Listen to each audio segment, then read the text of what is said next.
SAMIA SURUHU menya byinshi bitandukanye kuri uyu mutegetsi wa mbere w'umugore wo muri Tanzania. Ese ni muntu ki? Yavukiye he? Yize he? Ese yashakanye nande? Yabyaye abana bangahe? Tumumenyeho n'ibindi byinshi bitandukanye, aho kandi ugiye kubana nanjye Niyonkuru Karine. Nawe iyi ni Niyonkuru Media. Wibuka gukora subscribe, share, like na comment kugira ngo tujye twibanira nawe hano kuri Niyonkuru Media. Nkanatekereza ko umeze neza, utameze neza ibihe birahinduka. Uyu munsi ushaka kubona byanze, ariko ejo cyangwa ejo bundi hamwe n'Imana hamwe no gusenga ibintu bikagenda neza. Perezida wa Tanzania SAMIA SURUHU yapfutse ku itariki 27 Mutarama mu 1960. Perezida wa gatatu wa Tanzania wo mu ishyaka rya CCM, Madamu Suruhu, niwe mukuru w'igihugu wa mbere w'umugore muri Tanzania. Umwanya ariho kuva ku itariki 19 Werurwe mu mwaka wa 2021 nyuma y'itabaruka rya nyakwigendera Perezida John Pombe Magufuli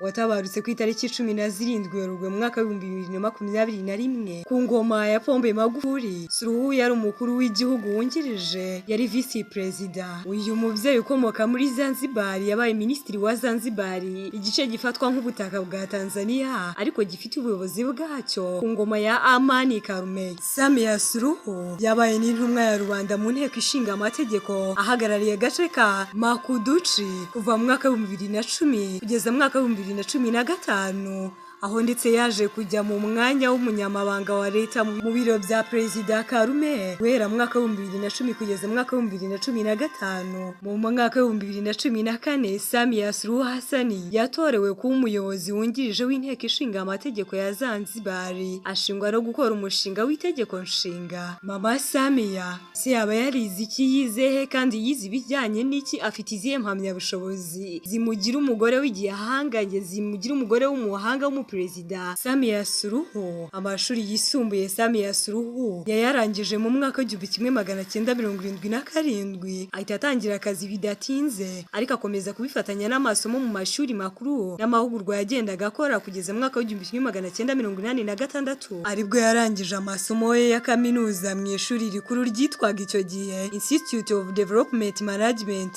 Ubu ni muri kaminuza ya Nzumbe University, aho yakuye impamyabushobozi mu ishami ryigisha ubuyobozi rusange Public Administration. Hagati mu mwaka wa 1992 n'u1994 SAMIA SURUHU yakurikiye amasomo muri kaminuza ya Manchester mu Bwongereza. Mu mwaka wa 2015 yabonye impamyabushobozi y'icyiciro cya gatatu cya kaminuza mu bijyanye n'iterambere ry'ubukungu bw'abaturage. Amasomo yakurikiye muri gahunda ihuriwemo na kaminuza yo muri Tanzania yitwa Open University of Tanzania na kaminuza yo mu Bwongereza yitwa Southern New Hemisphere University. SAMIA SURUHU yaba yaragiye mu bijyanye na politike gute kandi bigenze gute? Mu mwaka wa 2000 SAMIA SURUHU nibwo yatangiye inzira yo kwinjira muri politike, uko muri uwo mwaka ari nabwo yatorewe umwanya wihariye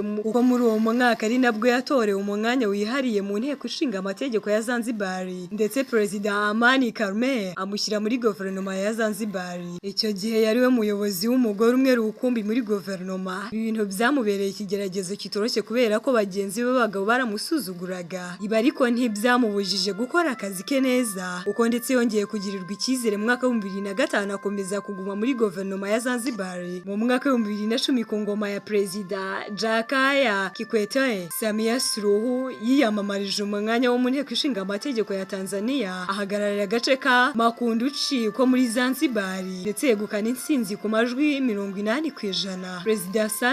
Perezida Kikwete amushyira ku mwanya wa minisitiri ushinzwe ibikorwa bya guverinoma, ariko kandi ku itariki 5 Ugushyingo mu mwaka wa 2015 SAMIA SURUHU yabaye perezida wungirije wa mbere w'umugore mu mateka ya Tanzania, ubwo Perezida John Magufuli yegukanaga intsinzi yo kuyobora igihugu, ndetse bombi bongera kugirirwa icyizere n'abaturage muri manda ya kabiri mu matora yabaye kwa 28 Ukwakira mu mwaka wa 2020.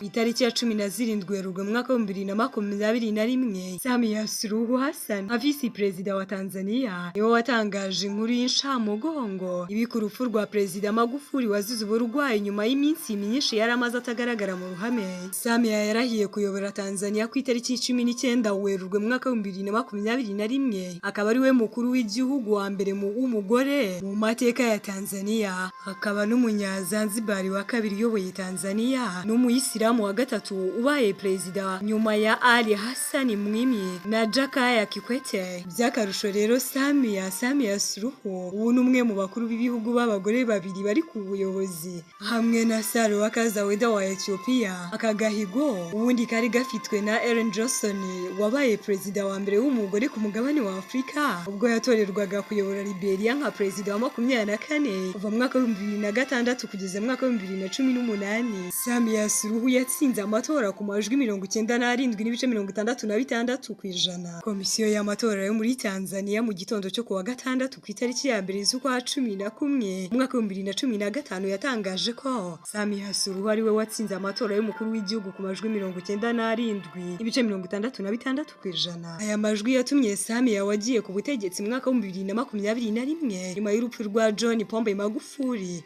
akomeza kuyobora Tanzania mu myaka 5 iri imbere. Tanzania ni igihugu gituwe n'abaturage barenga miliyoni 68, ariko kandi komisiyo y'amatora yavuze ko SAMIA SURUHU yabonye amajwi arenga miliyoni 31 ingana n'amajwi 97.66% by'abatoye bose. Bwitange muri aya matora bwari kuri 80% mu gihe abiyandikishije mu gutora bari miliyoni zirenga 37. Ni amatora yakurikiwe n'imvururu mu gihugu aho abiganjemo urubyiruko bavuze ko atabaye mu mucyo kuko ngo hari abatavuga rumwe n'ubutegetsi batemerewe kwiyamamaza. Abigaragambya bahise batangira kumanura amafoto ya SAMIA SURUHU yarari hirya no hino ndetse batwika inyubako n'ibindi bikorwa remezo bya leta. Inzego zishinzwe umutekano zakoze ibishoboka byose kugira ngo zikumire iyi myigaragambyo, zinasaba ko abaturage bakorera mu rugo mu kwirinda ko imvururu zifata indi ntera. Minisitiri w'ububanyi n'amahanga wa Tanzania Mohamed Thabiti Kombo yavuze ko iyi myigaragambyo yakurikiye amatora itari ikanganye nk'uko abantu babivuga.